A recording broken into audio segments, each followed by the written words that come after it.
Hello, everybody. Welcome to my weekly Meltdowns coverage of Survivor 42. Stefan, do you have headphones by any chance? I forgot to mention that before. Yes, I do. You're totally fine. Yes, so we are here to talk Survivor 42. Technically, the merge episode, or the merge boot, I guess. But we have a lot to get into tonight. I can't wait to break it all down. With me, as always, is the wonderful and ever so radiating Beth. How are you doing, Beth? I'm very good. I thought this episode was good.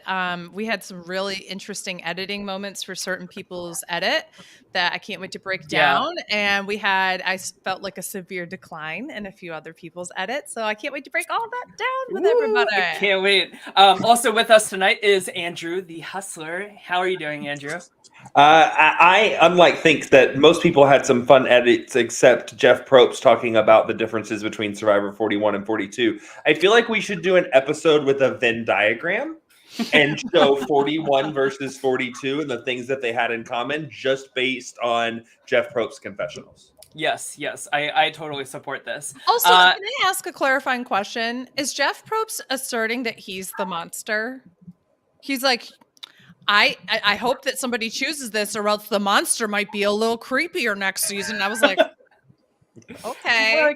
Okay, Jeff, calm down. You're not waiting for Russell Hantz to walk out of the bushes. Oh God, that would be a monster. Ain't no monster like me. And joining us tonight is our good friend of the podcast, Stefan. How are you doing, Stefan? Oh, I'm awesome. I'm so happy to be here. I can't wait to talk about this with you guys. I watch you every week. I'm a huge fan. And I don't get a chance to, talk about Survivor. So let's do this, guys. Yeah, let's do this. So, Stefan, I guess we can. Oh yeah. Nice Yes. It's been a hot minute since you've done that, Beth. I know. It's been a hot minute. Sorry, not that. Yes. Shameless plug. But Stefan, I guess we can start with what are your general thoughts on the season so far? How is modern Survivor hitting you these days? Like, give us a lowdown. Give us your thoughts. Oh man. Oh, such a big question. And like the thing is, like, I'm a day one Survivor fan. Okay. I'm old. I was there from the beginning, the very beginning.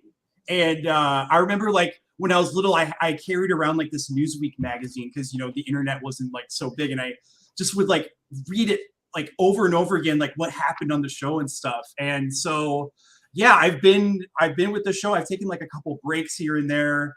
But I gotta say that I'm pretty hype on the season. I'm gonna be honest. Like I've enjoyed every single episode, and I honestly I can't say that for many of the modern seasons that we've had. Like I've genuinely enjoyed the season. Like I didn't really pay attention to 41 as much. I caught up later. But then like with 42, like I was like, okay, I'm gonna try to like keep up with the podcast again and like get back into this. And I've just been hooked. And I think the cast is amazing. I think the editing is great, and I definitely have some problems that we can get into. But overall, I think this is a banger. Yes, yeah. I'm so happy to have somebody else on the show who likes this season as much as I do. No, it's a banger. It's a great one. I think I would put it in my top 10 right now. Maybe that's like a little hyperbole, but it just feels so good. I love that because every week Tyler's like, oh, I gotta cover Survivor. I'm just not feeling this episode. And then we go cover that episode and he's like, oh, this was actually a really good episode. And I'm like, right? Every week Tyler's coming back as it goes through a whole cycle. I need Allison's fly swatter real quick, Tyler, just so we don't get yelled at by the ghost of Allison, and say hello to some people in the chat. Hey, Linda and Adrian and Ann and Juan and Liza and Monster Cat Woo. Hello. Which is Brandon over in my Twitch channel. And Linda for telling everybody to hit those likes. Let's keep those coming. Yes. Hell yeah. Yes. Sorry, I didn't want Allison to yell at us later. So that's a good call. Here's the thing, Beth. First of all, thank you for calling me out. First of all, you're going to say, here's the thing. You better say it with Allison's Southern accent. That's so true. Here's the thing, Beth. You're right. I do dog on Modern Survivor, and I'm a little more negative outside of the podcasting. But I figure, like, if you guys are here watching us talk Survivor, like, you're probably digging the season, and you want to hear like praise about the season. So I'm just giving you guys what you want, right? So you're being two-faced. I got it. I'm being accommodating to our loyal supporters. But I will say. Tonight when like 8:45, 8:50 rolled around, I was like, man, I could have used another hour of getting to know these people. Yes. Right? Yes. I just like, I don't know if like the merge is like just hitting me a little different. I don't know if spring is just making me in a better mood. But I'm we did have a beautiful day in New York City today. We did. But I'm really liking the direction that this season is going now that we're in the merge. And do I think there's a little too many advantages still? Yes, of course. But like, I am so entertained and enamored by Drea as a player, as a character, and I am just like hardcore rooting for her to play all of these advantages right, because if she does, and if she makes it to the end, I think we have one of the best winners of all time. Truly. I think that is that a hot take? Well, I was just gonna say, I think that tonight made me feel like we're gonna see an explosion in her face in a couple weeks' time. Oh God, that's what I'm afraid of, is like a ticking time bomb. I think I think it's advantage Geddon, but instead of like Suri being the only one without an idol or being safe, I feel like Drea's just gonna, like, everyone's just gonna go, well, she has everything. Why don't we just get rid of her? Yeah, and she was literally caught red-handed tonight. Andrew, what do you think about Drea so far? So Drea is very interesting. She reminds me a little bit of Shan, but I think she's got a little bit more of the just strategy down a little more, when Shan was very, very social and very manipulative in that way. And I think Drea understands the strategy in the game of Survivor so far. I do think, though, that Beth, I agree that there's going to be a advantage Geddon, but I don't know if it's going to be against Shan. Now I'm saying it against Drea or for Drea. I could see like a Parvati play 3 or 4 advantages to get the way she wants coming, to turn the tides to the numbers in her favor. So I agree that advantage Geddon is coming, but the two things I'm interested on: is it against her? Is it for someone else? And when she starts advantage Geddon, do we turn into World War advantage Geddon by other people throwing all these advantages? And I could see a tribal where there's 9 or 10 advantages played, and that would be only half of them. So we'd still have a lot to continue to play in this season. Yeah, I totally agree. And so her, like, so she got the beware advantage tonight, which, like, at first I was like, oh, this is just a clue to where the advantage is. I was very confused. But then there was like a bloody hole in the ground. I was like, what is going on here? Oh, I love the booby trap. It was a booby trap. That was incredible. So yeah, that was awesome. Good job, producers. For once. I was just like, what? Just go to the ocean, right? Like, after you get the advantage, just like run over to the ocean and just pretend like you're taking an aqua dump or something. Why? There's so much sand around you. Why wouldn't you get your arm all dirty with the sand, at least to like absorb some of it, wipe it off that way, right? And then go to the ocean immediately with it in your pants and just sit there for like a little while. Or, like when Tori points it out, just say, you're having some female stuff going on. But right? All over the arm, though?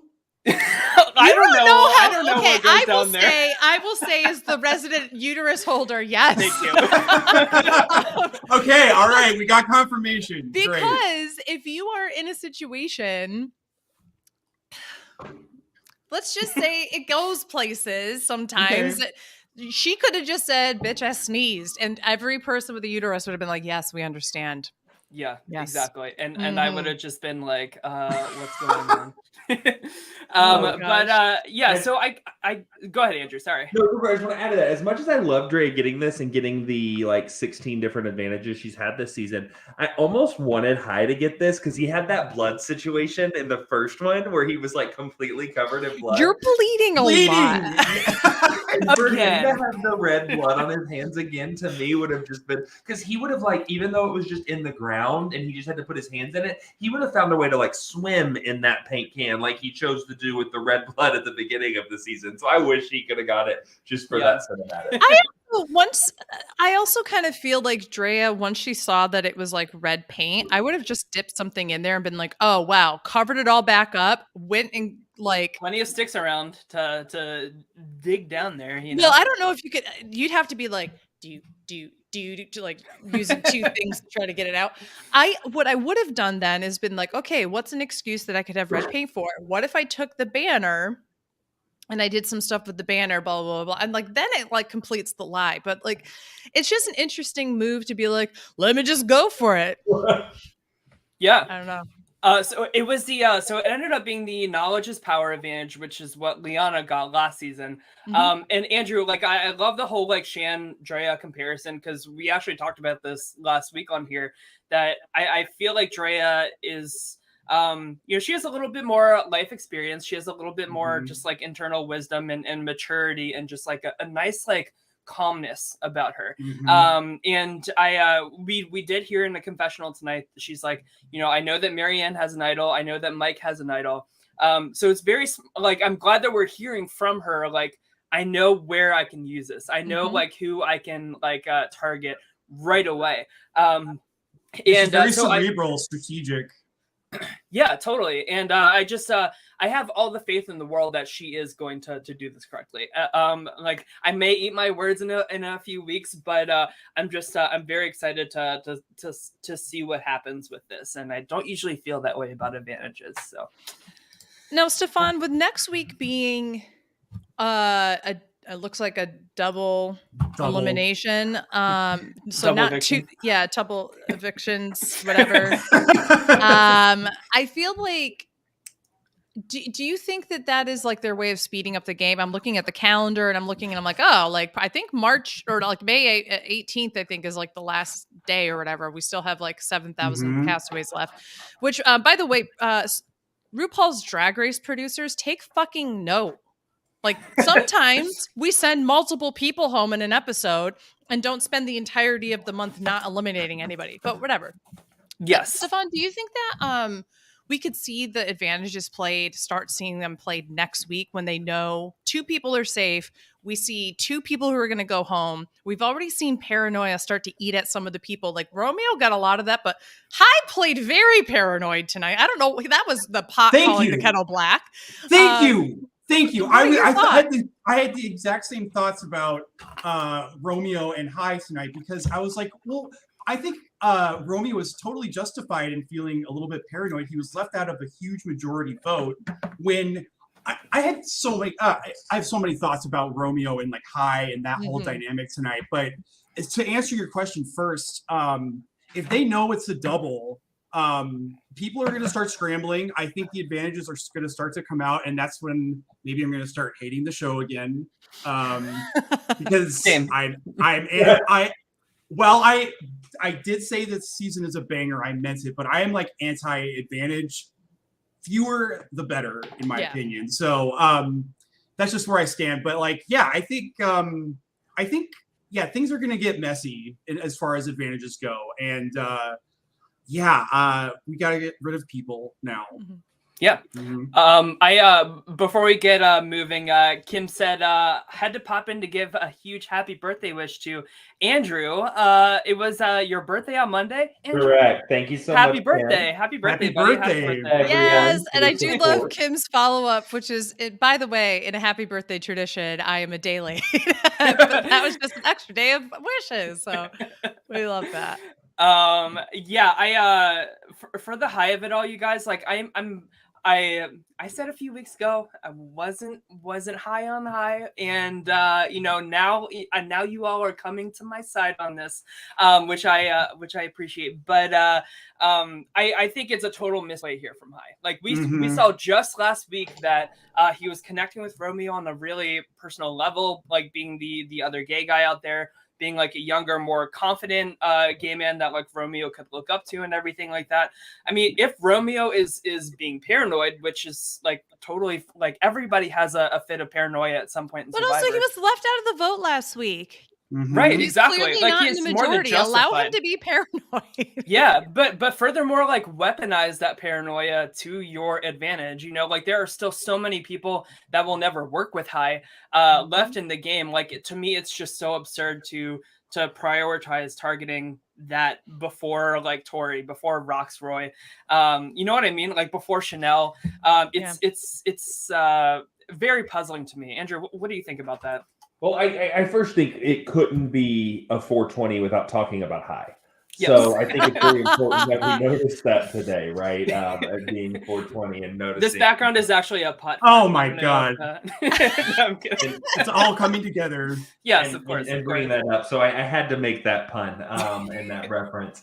You know, I was one that liked High early a lot. I still like High, but I also learned that my perception of this season is horrible because Lydia was my dark horse, and I still am tragically upset with last week's vote off.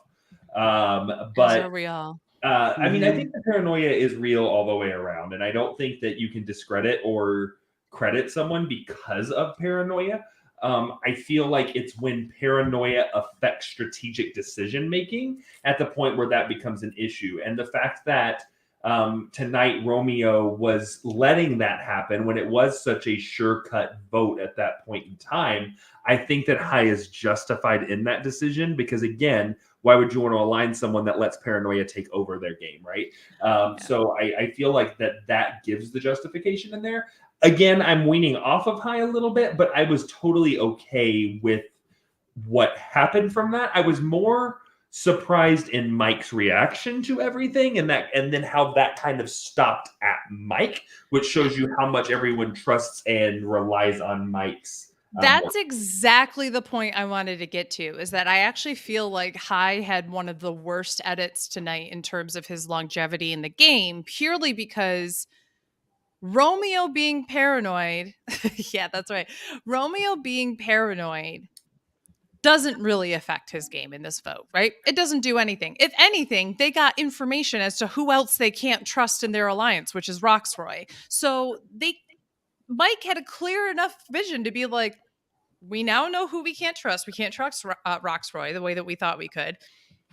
Romeo has no agency. He has no agency in this game. His decisions don't affect us right now.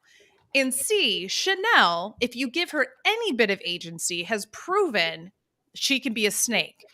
And so the fact that Mike is self-aware enough to know exactly how he needs to connect with people on a personal level that is still genuine, but that he can use for game advantages, versus High, who doesn't understand what his social awareness is in terms of his. I think High thinks he's in a much better position in the tribe than he really is. Not that he's in a bad one. I don't think like he's going out next week or anything, but his winner's equity went down so much for me tonight because I think this is either going to be the thing that he needed the kick in the pants to go, oh, I didn't have as much power as I needed. I need to take a step back and assess and work my way back in. Or it's going to be just the continuation of a downfall of his game. I just feel like he's always like spending so much social capital to get what he wants done, even when it's totally unnecessary. And I think like tonight was a prime example of that. Yeah. Whereas like Mike, hashtag gays for Mike, which is apparently a huge hashtag on Twitter, which I find hilarious. Mike besides Lydia, has the best social media there is. Oh, really? Especially I need to follow him. He's such a boomer. It's so funny. Like he was like, "What does Stan mean?" And that was like a whole tweet. Like it was amazing. I love it. But like, see how how effortlessly, right? Like Mike was able to like bro down with these guys, like not even make it about strategy. Not like, I feel like High is like very much so like, okay, you need to vote this way. You need to vote this way. This person needs to go here. This person needs to... And like Mike, like that conversation with Jonathan when they were just like walking on the beach and he was like, you know, like, what do you think? Like, should it be Chanel or like, I know it could be Romeo. And Jonathan's like, I don't know. And he's like, well, what do you think? You know, like it reminded me of like how Sarah pulled Cass onto her side in the merge of Survivor Cagayan. The whole like, what do you want? You know, that is a very enticing, like sexy question to be asked in Survivor because it really puts you in a powerful position where like High is just like losing all of this power, losing all this grip on the rope, and like I don't see where it's going to work out for him. If that It's the difference between a manager and a leader. Yes, High is a manager. Exactly. You do this, do. A leader is somebody who asserts themselves and leads by That's so example, true. but gets in there with their people. Stefan, what do you think of High's move? Yes, I want to take like a step backwards a little bit because I just don't understand why Romeo was not in the majority and why didn't High pick him up as an ally when so I'm a member of the LGBTQ plus community, and that scene was historic to me between them. And it touched me, and like I just don't understand how that bond has just unraveled. I feel like we're not seeing something. We're not getting all the information. Like there's just it just doesn't make sense to me. There was definitely some falling out that didn't get aired. Yeah, right? there's just I'm looking forward to hearing exit interviews in the future to find out kind of behind the scenes, because we're not getting all the information because it just doesn't make any sense. And especially like he lets Lydia go, so he loses his number one, which is like not great for his game, but like it's something that he sort of had to do. But he could have picked up Romeo as his number one. Yeah. Why didn't that happen? That's so true. I don't get it. And if not Romeo, who? Like who is like High should be not on the. He's not going to go to Chanel. He knows better than to go to Tori. Right. He doesn't have a number one anymore, and like he's put himself in a more vulnerable position. And then, it's just, and then Romeo ends up voting for High at the end too. It's like with the best spelling I've ever seen. HYE. I love you, Romeo. That was so fun. Oh, as in like by, like BYE. Yeah, like, but it was High.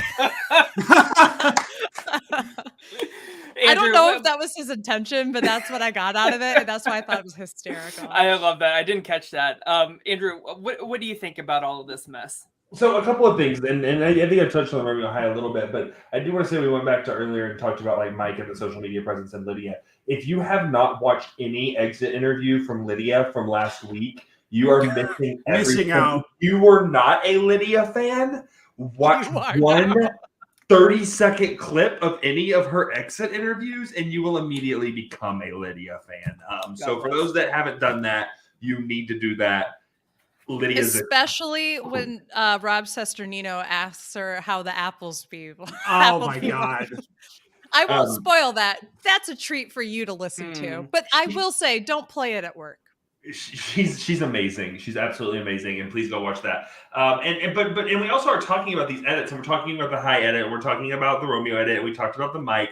I have to say, and this pains me so much to say this, Tyler has been spot on since episode 1, and if the winner edit is not Marianne right now, I do not know who the winner edit is. It's got to be, if it's not Marianne, it's Mike. That's what I feel like it is. Mike had such a good edit tonight. Omar. Omar's tonight. And I hated that challenge for him so freaking bad, right? Like, he killed that, and he wanted to beat him so bad. But yeah, I gained a lot of respect for Omar tonight, but the Marianne edit for the win is just unreal right now. And it has been since, Tyler called that episode 1. It is pinned to my Twitter as proof. Very impressive, very observant of you, Tyler. Thank you. And Adrian did bring this up in the chat, and I think we should talk about it now. Can we talk about Queen Marianne's emotional manipulative move during immunity today? And I have to say, this is the exact thing that gave her even more winner's equity than just the Edgic kind of logic, right? This is the kind of subliminal editing move that's just like, Marianne basically made sure anybody who stepped out of that challenge was going to be safe, but especially her. And what's the first thing that gets brought up at the tribal council? Now, of course, people could be lying through their teeth, but when you have someone like Jonathan who's in charge of your food source, when you have people like Mike who are like seen as like these strong emotional and physical leaders of like your little cohort on an island saying, no, we're not touching them tonight. That's agency that she's given herself. Kudos to Marianne. That's how you go from the bottom of the tribe to a safe position. Not saying top, but a safe position. Yeah, I mean, so as the day oneer for Marianne, here are my like notes on her on this episode tonight. So We have the Marianne expert here. We opened the episode. Yes, exactly. We opened the episode saying that she's feeling on the outs, and we get this like really emotional story about like feeling like I'm like the outcast in high school again, type of thing. Like that is like that goes back to her first confessional in the premiere when she talks about I'm not I can like be you, like you can see yourself in me for the first time, like I am the outcast that's going to win.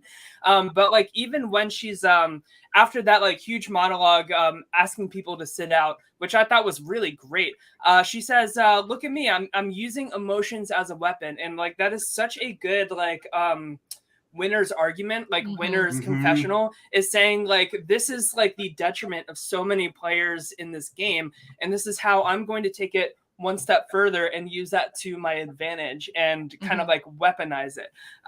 So I just she draws the gray rock tonight, like just like another like of course that's not like scripted or anything, but like I feel like there is just like the visibility is just like so there that I haven't seen in a winner in like so long.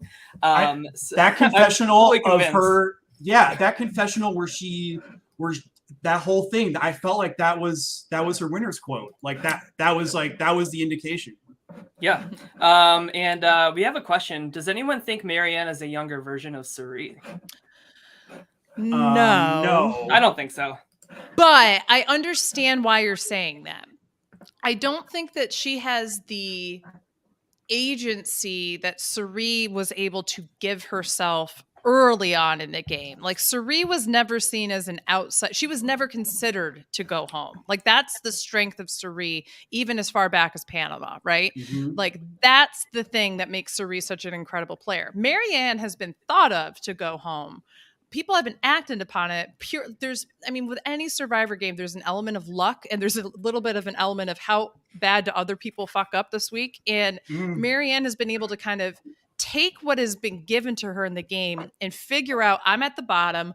So-and-so is also not in there. How can I use the strengths that I have as somebody who, preaches, as somebody who is emotionally invested in the people around me, to not necessarily be duplicitous in a way that Suri is like just so good at, but still manipulative. And I think that is a key difference. Suri can look right at you and lie to your face and do it in the most beautiful way you would never know it. I don't see Marianne as a liar. I see her as somebody who knows how to use emotional intelligence against other people. So as the number one Suri fan of all time, she is my favorite Survivor player to ever play this game. And I want her, the way she left her life, when I need another season with her, she deserves that second chance probably more than anybody else. In my opinion, Suri lacked confidence when Marianne lacks awareness. The whole thing that happened with Jonathan and the foot and the in the space is just that great time. Suri can handle a social situation. Suri just had at first that problem of believing in herself to do some of these other aspects. And that's what's so beautiful about her story, is seeing over the season she's played that confidence grow into what she is now. So with that being said, I don't think she's a younger Suri, but if we see a Marianne that continues to play the game of Survivor, I think we can see that same storyline of this awareness that she has start to grow and see her grow as an individual as well as a player. But I don't think that they are very similar, but I think they have a great story arc that is similar. That makes me really... Go ahead, Stefan. Oh, I was just going to say that I just think that my theory is that the people around her just don't really assume that she's very unassuming. Like they're not perceiving her as like a potential winner. I feel like at this point in the game, right? I actually last week I was very impressed with how she handled that situation of potentially going out, because she was aware of her position, and she became aware of her position when Omar told her what was going on, but she handled it just so perfectly. Like she stayed calm. She didn't play her idol. She didn't freak out. And like that to me is like a player who knows how to adapt to the situation and play the cards that are given to you in the appropriate way. Mm-hmm. I do want to also shout out Caitlin Weaver in the chat for bringing up. We did have an unfortunate survivor passing that was announced today. Ralph from Redemption Island passed away from a heart condition, and so we just want to send some love to his family and friends, and just know that, you know, as Survivor podcasters, that we're thinking of you all, and wish you all some comfort in this time. Yeah. Andrew, when you say that like Marianne lacks awareness where Cirie does, like that brings me back to one of my favorite scenes ever in Survivor, which was in Survivor Game Changers, when Cirie had that conversation about awareness with Michaela, and talking about how like women of color especially have this like deep pressure to have this like hyper awareness and control yourself a lot more. And I think like that's where like Marianne is so brilliant, right? Because like she's so young to be able to be so expressive and so just like out there so unapologetically, where like even Jeff Probst is like drooling at like literally everything that she says. It's very, very impressive to me. So and I want to Connor Scarecrow said, thank you. We're not, I can see similarities there for sure, right? But I don't think it's a younger version. So I don't think your like opinion is wrong. I just think that it's a different perspective than saying like a younger Cirie identical. It would never surprise me if Marianne were to say someone I tried to base my game on was Cirie. Like that wouldn't surprise me. Yeah. Now another winner's confessional that I saw tonight was Omar. He's another one that I like really have my eye on. Of course, like he had a very impressive stealth mission under the radar episode last week, but it really continued this week. He said again. Yeah, he said in confessional, he was like, my game is all about creating options right now. And who very, very famously had a very successful winning game by using that strategy? Kim Spradlin. She talked all season long about having options and just keeping as many doors, as many avenues open as possible, which reminds me to give a shout out to her new HGTV show, which is very good. I am thoroughly enjoying it so far as a huge HGTV person. But I just like when Omar said that, I was like, I'm glad that he's like thinking about this. I'm glad that he, you know, like we just talked about Marianne weaponizing her weakness. Omar literally doesn't have a vote in this episode, and he is like weaponizing that. Like he's weaponizing his weakness to get more information, and information is like so powerful when things are like this fluid in the season. So very impressed with Omar so far. Have we talked about the fact that this was not Jonathan's first reality show? Yeah, no. He was on Endurance. Go ahead, Andrew. Yeah, that's right. I saw that today, and I loved Endurance younger, but right, like I don't remember those people. Yeah, right. So, yeah, very cool. And you know, I have to give Tori her roses tonight because she won her second immunity challenge in a row. She beat Jonathan in the competition tonight. So very impressive that she's like pulling out these wins when like her back is just like continuously up against the wall. But here's my issue with that, Tyler. She's not doing anything with it, right? Like she is so safe. It's like in a bad spot.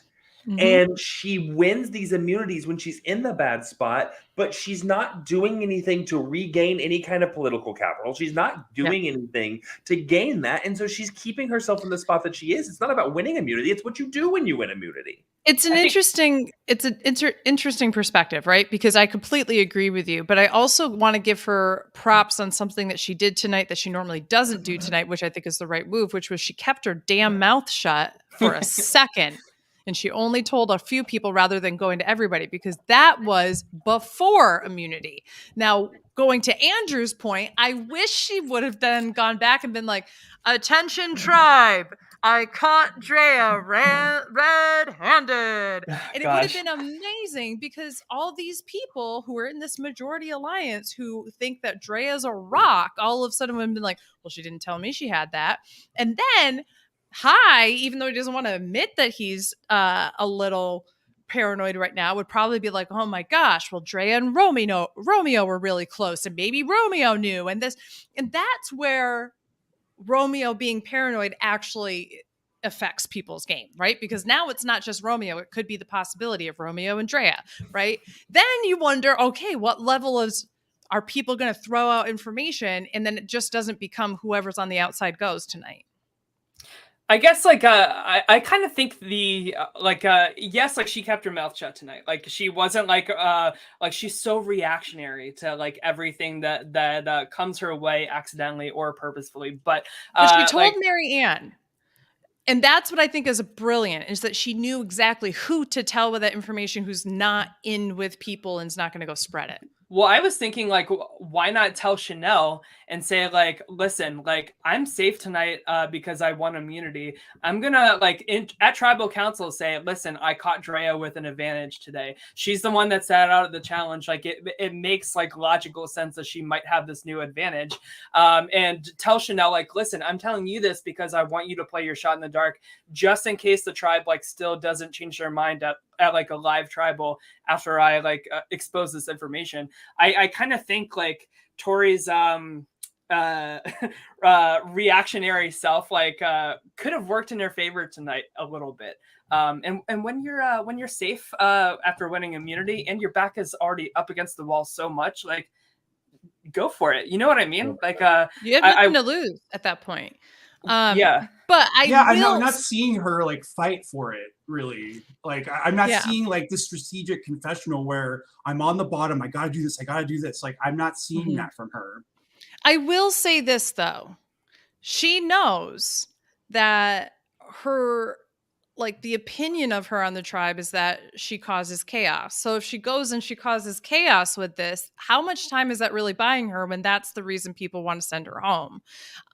It's got to be a way that she's got to tell the right people who are going to tell the right people, right? If she makes the big scene or if people catch her doing that, it doesn't improve her position in the long run. What she needed to do was round up all the outsiders and say, okay, I have information here. And it's clear who the outsiders are. And they're all being told it's going to be this name. It's going to be that name. Okay, great. Come together and go, I've heard your name. I've heard your name. You've heard this name. You've heard this name. I know that if I didn't win immunity tonight, it would have been me. So let's all get together on the same page because we need each other. I worry that one so of those frustrating though, because like, why didn't they all get together? Why? Well, here's the thing, like, and this is why I think like Omar's positioning is so like masterful that like I feel like one of those stragglers, like maybe not all of them, but I feel like one of them, at least one of them, would have told him individually, because he has like such great bonds with each of them individually. They would have told him that like, listen, like this resistance is like on the rise, like join us. And that's when Omar tells the right people and the whole thing just like falls apart, right? But that's also what he's done 2 episodes in a row, is take somebody's not full opinion on something or somebody who feels unsure in a situation and use it to their disadvantage. So if people catch on to that, that's a bad news for his game. I don't think they will, though. I think that his game is hidden enough. But the whole point, again, is what do they have to lose? They're on the bottom. So even if Omar does find out and tells everybody else, who cares? They're already on the outs. You have nothing to lose, so make some moves. That should be on the Survivor sampler. Come on. Somebody stitch it and give it to Jeff Probst so that next season he goes, I forgot. I'm sorry. What was You're good. Andrew, I want your thoughts on this whole shot in the dark upgrade, right? Like we now have 12 scrolls with 2 safeties. So do you think that this is going to impact the game like in any way, shape, or form? Wasn't that the case last year? Did they do that last year? They upgraded it at Merge. Oh, I did not realize that. Well, they what never do you think used that- it last year, right? I mean, like, Yeah, the shot in the dark was exactly. so underused. I think the shot in the dark is not, unless you know it's a 10-1, 9-1, 8-1 vote, there's no point in using the shot in the dark, right? Like, to give up your vote, which is the only thing you have, if the vote is even halfway somewhat close, I don't care if it's a 5 and 6 chance at safety, right? Like, the vote is everything. And so 2 to 12, 3 to 9, unless you know that it is a unanimous, you pissed someone off and are going home vote, there's no point in playing the shot in the dark. Should they change the odds to 1 in 5? I would absolutely use that as emotional manipulation the way that Marianne did, right? Yeah. And from the moment I got back, only talk to a few people about it who you know are going to talk to others, right? And have the pity party and just be like so in being character and just go for it and be like, I think I have to play the shot in the dark tonight, and just make people think that you're going to use the shot in the dark, and then just vote. And guess what? They just created a voting strategy around the fact that you'd be playing a shot in the dark. That. You might have a split vote now. You might have something like that and be able to play that. So I agree. I think that would be the only way to play the shot in the dark, more than actively playing it, would be to use it as a defensive weapon. Absolutely. The fact that we saw that one vote, and I can't even tell you when it was. My memory is not the best right now. But I do think that I do think that it's amazing we haven't seen more of that, and I don't know if we will. Yeah. So we're at an interesting part of the game, right? Next week we're gonna have 2 people go, and then we're not that far away from the final 5 for the final episode, and so you really have to start looking at people who you think are threats to win. So if you can get yourself to say, I think I'm going to do the shot in the dark, I mean, this is who I would normally go for because it's obvious that they're going to win. Like, try to deflect and also say, but I don't have a vote because I have to use my shot in the dark tonight. Now you fucked everybody's plans up. You might have pointed the finger at somebody. Stefan, what do you think about this whole shot in the dark shenanigans? Well, I love what you said, Andrew. I completely agree, and I think that as a game mechanic, the shot in the dark really only works in small numbers. I feel like, because like in this bigger tribe scenario, there is just way more going on, and like we saw the position that Zach and Mariah were in, where it was like very obvious that they were going home or that they were on the chopping block, and it was just like common sense for them to use the shot in the dark. But now in this merge situation where everything is all over the place, I see the shot in the dark just kind of fizzling out now. I do have to say that Stefan is welcome back anytime, because it's very rarely that someone agrees with me on the show. So he can come whenever. That's not true. You and I tend to agree a lot, Andrew. As I disagree with you right now. That's true. And no matter what I say, Matt Henning will be in the chat like, Tyler, you're wrong. You're wrong about everything. I want to call out what I like. I wish we saw more of this too. Clownish Gecko in the chat says, I would like for them to threaten their jury votes more often. I agree with this. Ooh, why aren't we threatening jury votes more often? Now, maybe not this part of the game, because like the jury started tonight.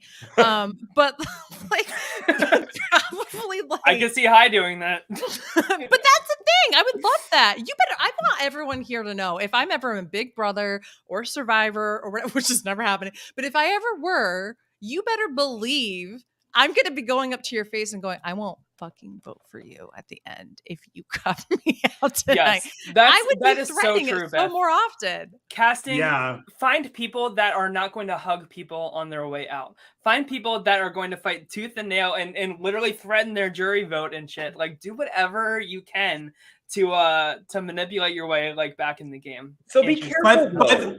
Be careful.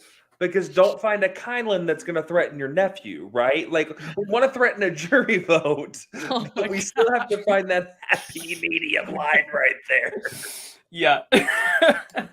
By the way, did you guys notice, like, when Chanel was leaving, they're like, bye, Chanel, I love you, Chanel. She was just like, F you guys. Like, I don't want to see you. I don't blame her. Like, I don't either. And I loved it. I hate when it was people queen turn around. Yes, I hate when people turn around and like, good luck, guys. Like, no, you just got voted out. Be upset. Not only This that, is- but like ever since her fumble, like she has clearly been playing Let on borrowed us On the time. bottom. talk about that, okay? Yeah. Mhm. I want to go back that there are times in Survivor where you can look at one moment that screws up somebody's whole game. This And is that a was prime risking her example. vote. Her Like, vote. this That is- was so if she had dumb. never done that, which first of all was a Mhm. dumbass move to begin with, but if she had never done that, like game wise, I think she'd be fine. Like She would have been Jenny would have great. been gone, which means Mike would have been gone, which means a lot of the people who got together because of Mike, the dynamics of the merge have changed. Daniel might still be there. Daniel and Chanel might be a dynamic duo. The one thing I would say though is I'm fairly certain if that were the case, we would have had another Ricard and Shan like bullying to edit, like that's all we see kind of thing. Yeah, that's But I true. honestly think it Mhm. would have changed up so much of what we're seeing in the jury. Yeah. But I Crazy think how, it's a like, it's better Good point, game really good than point. now. Yeah, I What's agree, Andrew. What did you say? I said I think that the way we got is a better game than it would have been if the Yeah. alternative happened. I Totally. agree with I'm you. happy. I think this is Yeah. more interesting, but for someone who wanted to root for Chanel, like if the purely for if you're rooting for Chanel to go Right. to make a better decision route. But I agree. I actually think we have a better season now. Alrighty. Well, I'm going to update our drafts here. Hold so on. first is I wanted to also bring up Roxroy tonight. He's I honestly think Roxroy's got to be if like what next. I think he's one of the two next week. I don't see him going past next week at all. He just went against this majority alliance, and all it takes is for other people who feel like I'm a little threatened right now, or Romeo to throw him out under the bus again. I think Roxroy could easily go next week.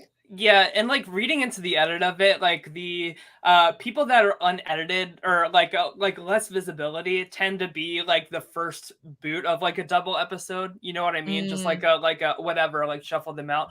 And I'm kind of getting that vibe from Roxroy. And until I knew it was a double elimination, I felt really good about Tori potentially going a few more votes.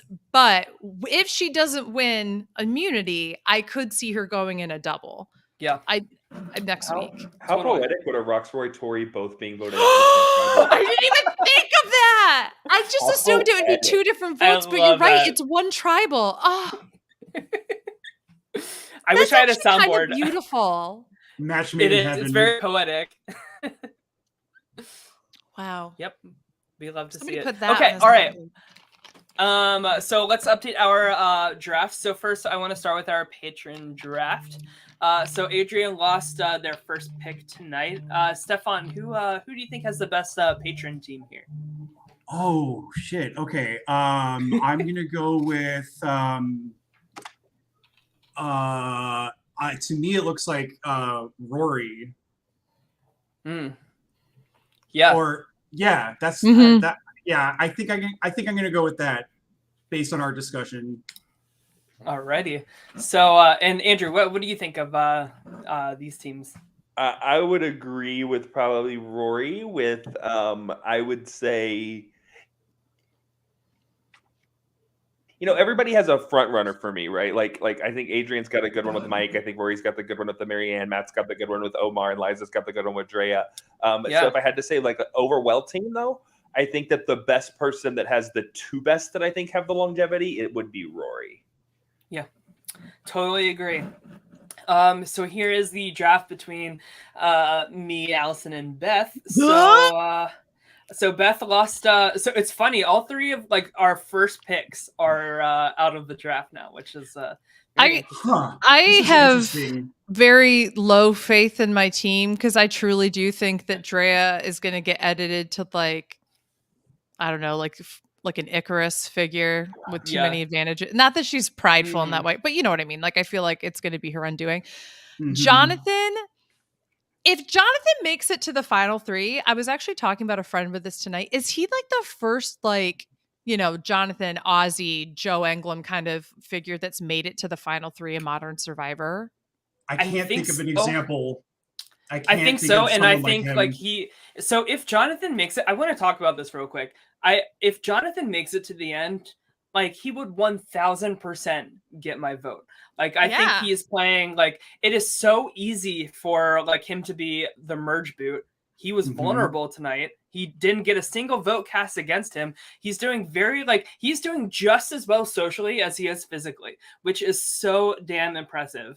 And all that while saying he probably eats 4,000 to 5,000 calories a day. You know, like we're like that's like an issue for like James on Survivor China Micronesian Heroes versus Villains, where like he is like so built that like he's so damn hungry and hangry and like just so like emotionally out of control. Like Jonathan is just like Ozzy would have won South Pacific if he had made it to the final two, and he just loses the last immunity challenge. And I want to point out that Adrian in the chat said that Ozzy made it to the final tribal council his first season, and he was a beast then. That's true, but that's not modern like Survivor, because that was true. That's old. That's old. But it really says something that like we have to go that far back to like to think about that. Yeah, so, exactly. But even within that, like you have to think like with those first 20 seasons, there was only even a handful of times where like the beach bum physically absolutely Adonis like character is like the one that who gets all the way, you know. I mean, he really stands out. Xander is not. I understand. Xander is like a strong male, but he's like the Judd, you know. Not Judd. The winner. What am I trying to? Fabio. Fabio. He is Judd, right? Yeah, he is Judd. Yeah, that's his real name. Oh yeah. Wow. It's so weird that I went for Judd and not why'd you say Judd? No one ever refers to him that way. I have no idea. That just came out of nowhere. That's hilarious. I support.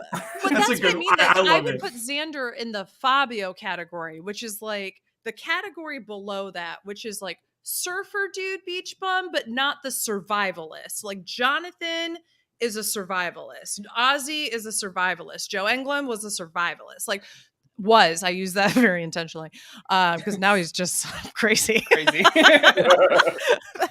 Well, maybe that's why Jonathan is so successful so far, Beth, is because he is that overlap of the chill surfer bro and like the comp beast. You know what I mean? Like there is just like some kind of like magic to Jonathan, and it's just very, very impressive. So if he, I mean, I would vote for him over Marianne. I just think that it's much harder to go there, but I just also want to point this out. Yeah. I saw this statistically that in the past like 7 seasons, so modern Survivor, new Survivor, we'll say, the merge boo is always a woman. And so it's interesting. And then next week we get this, the guys are coming together, which tells me a guy has to go home next week. Like right. Like there's like, and if they're going to look at who's the lowest guy on the tribe, you're going to probably go for High Romeo or Roxroy. Right. So that's why I think it's going to be based off of who wins. But I also see a woman going home. So I am manifesting a Tori Rox thing. I like this theory. I love it. I love that. Before we wrap up, any last thoughts about the season?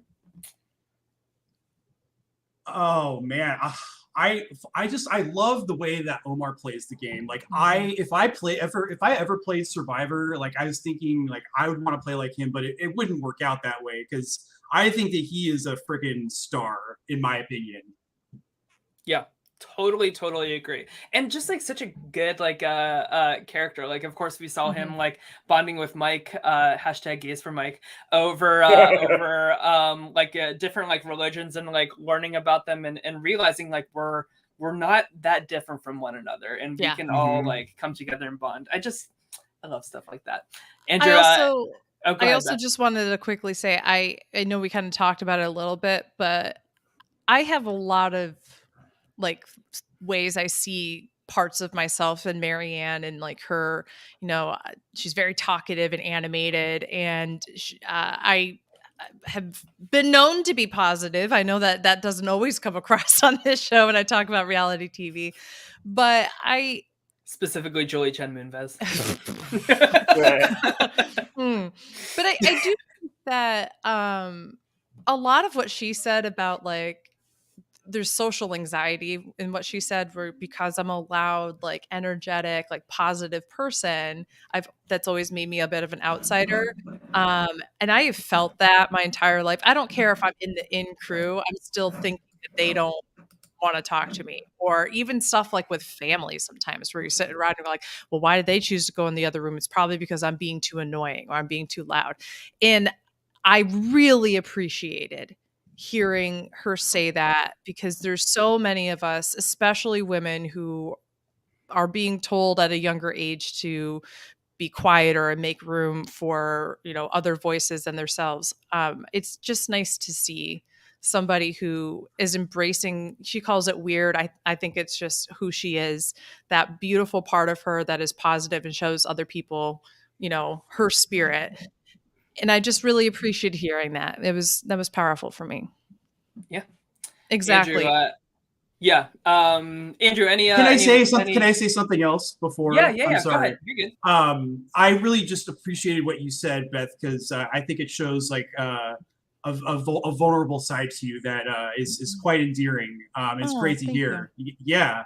But I want to go back to like what I said earlier about seeing that amazing scene between Hai and Romeo, because like throughout my life I have felt the same things where I've had to kind of pretend that I am not this person, and developing these feelings of low self-worth and all that, and like seeing all these different stories on this season.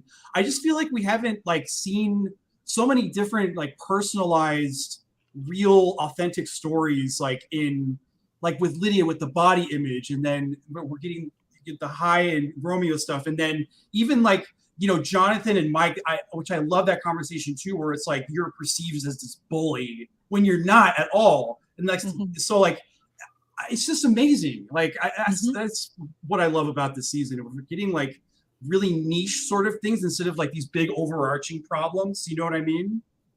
Yeah, totally. Yeah. I think that this show started off as being a cultural and social experiment, right? Can we put all these strangers together, starve them, make them do all these physical challenges, make them sleep out in the rain and the elements and everything, and see if they can outlast other people while voting each other out? Oh yeah, then they have to have a jury, right? That was the whole point. We have people from different backgrounds. It was the same thing with Big Brother. It was the same thing with the real world. It was the same thing, right?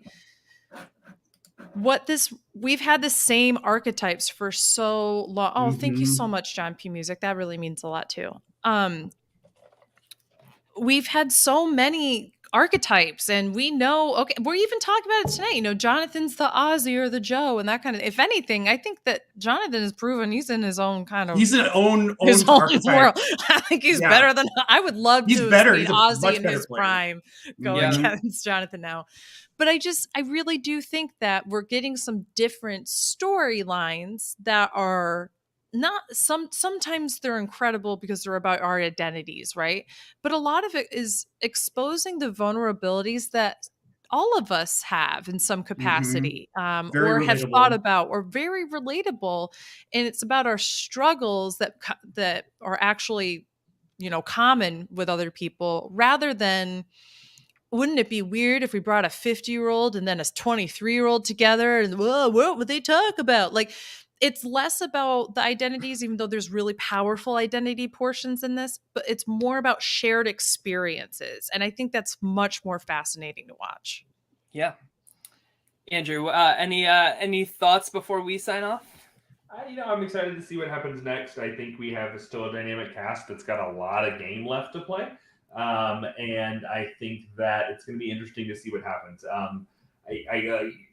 There's so many people to love, and there's so many people to not love, and it's going to be fun to see what happens. It's a different perspective. What I find is the most interesting about this season probably is the fact that it is almost the same game as far as a twist standpoint, but completely different outcomes. And that's that is so true. That is so true. And that's the beauty of Survivor. You just never know how it's going to shake out. So I think that wraps it up. Wait, I want to see who do you all think is going next week in the double? And why is it Rox and Tori? I just like I can't get over like the negative tone of High's edit lately. Like Mhm. I feel like he could be in some trouble. So I'm gonna say him and Tori, and then like Roxroy maybe next after that or something. So my two scenarios right now is I'm going to agree with the Rox and Tori, and I'm going to throw another one out into the universe, being High and Romeo going in the same night. Ooh, That would be very interesting. poetic too. Stefan, what do you think? Tori for sure, I think, is on her way out. The other one, I don't know. I don't know what to say for the other one. I feel like it could be a few people, but we just have to see what happens. Yep, we shall see. Well, we have a lot of stuff coming up, a lot of exciting stuff coming up for My Weekly Meltdown. So we have a triple eviction tomorrow for Big Brother Canada 10. Very excited and scared for how this is going to turn out.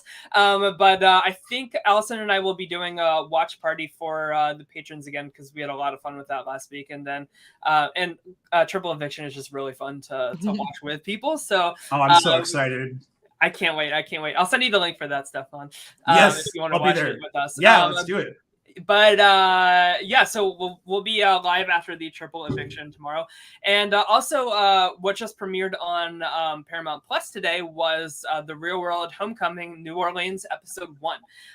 So me, Allison, and Andrew will be covering that, I believe, on Monday, episode 1. I think that's the last thing we said was Monday. Yeah, I think so. Be looking out for that on Monday. I can't wait to apparently they got paid $200,000 each to come back for this. So Paramount Plus is like shelling out the big bucks for Julie the Mormon. So I can't wait.